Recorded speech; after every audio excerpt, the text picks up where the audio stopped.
qu'est-ce qu'on veut? Des papiers. Qu'est-ce qu'on veut? Des papiers. Qu'est-ce qu'on veut? Des papiers. Pour qui? Pour tous. La dignité. Pour tous. La liberté.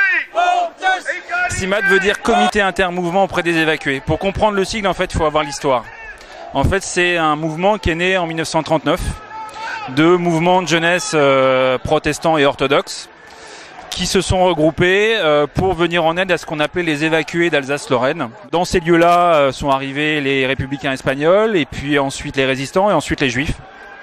Et la CIMAD, qui était née à cette époque-là, a continué son action jusqu'au milieu de la guerre, où elle a décidé de passer dans la clandestinité. Aujourd'hui, la CIMAD, il y a 1500 bénévoles à peu près, et puis il y a une centaine de permanents salariés.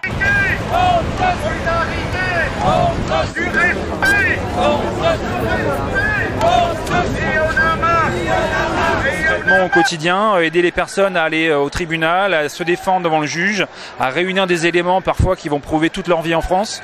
Donc c'est une mission qui est très importante dans les lieux qui sont vraiment des lieux d'exclusion. C'est vraiment que là que se joue pour des sans-papiers le dernier moment de leurs droits en France. On va pouvoir entendre ce qui se passe, on va pouvoir le dire à l'extérieur, mais aussi auprès des hiérarchies diverses. Et on va finalement jouer un rôle de médiation entre la police et les personnes, parce que c'est des lieux de tension, c'est des lieux de violence, c'est des lieux d'angoisse. Donc on a un rôle qui est plus large que simplement du recours juridique. Y'en a marre de changer. Y'en a marre de Sarkozy. Y'en a marre.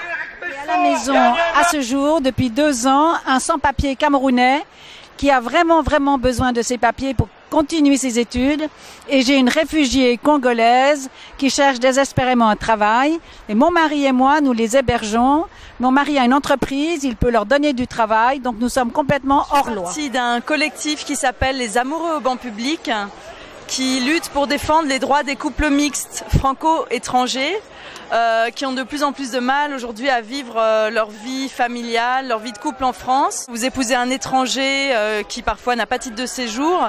Vous êtes, c'est vu comme une immigration subie, et donc on vous met des bâtons dans les roues. Enfin, mon mari, on lui a demandé de repartir en Algérie chercher un visa, bon, ce qu'il a obtenu, mais pour beaucoup de couples, ça entraîne des séparations assez longues.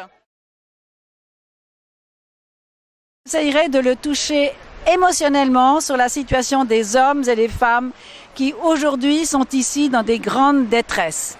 C'est-à-dire que j'irai toucher sa conscience, son cœur et son humanité. Il se rappelle, quand il y a 2 ans, c'était il y a bien longtemps, qu'en 2007, il écrivait dans son ouvrage, il critiquait le fait que la politique d'immigration annihile finalement les droits fondamentaux de la personne, notamment le droit de vivre en famille, mais on peut parler aussi du droit du travail. Donc pourquoi est-ce qu'aujourd'hui il mène cette même politique qui bafoue les droits fondamentaux, et qui est aussi une politique de désintégration, puisque ces étrangers, même sans papier, ils sont intégrés en France par le travail, par la famille. Je dirais aussi que quand vous faites du chiffre, vous faites du chiffre avec des gens qui ne sont pas des nombres, mais qui sont des gens, qui sont des familles, qui sont venus ici parce qu'elles avaient besoin de survivre, qu'elles ont fait ensuite le choix de vivre ici, d'élever leurs enfants ici, et qu'il faut les laisser grandir, étudier et faire leur vie là où ils ont choisi de faire. Je dirais à Éric Besson qu'il faut qu'il revienne un peu sur terre là.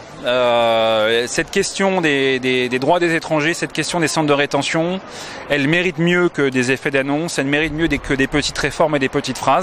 C'est un sujet trop important pour qu'on puisse jouer avec ça. Y'en a marre. Y'en a marre. Y'en a marre de la justice. Y'en a marre de la sida. Y'en a marre de la sida. La paix. Y'en a marre. Ça pue la haine. Y'en a marre. C'est du racisme. Y'en a marre. Racisme d'État. Y'en a marre. Pouvoir raciste. Y'en a marre.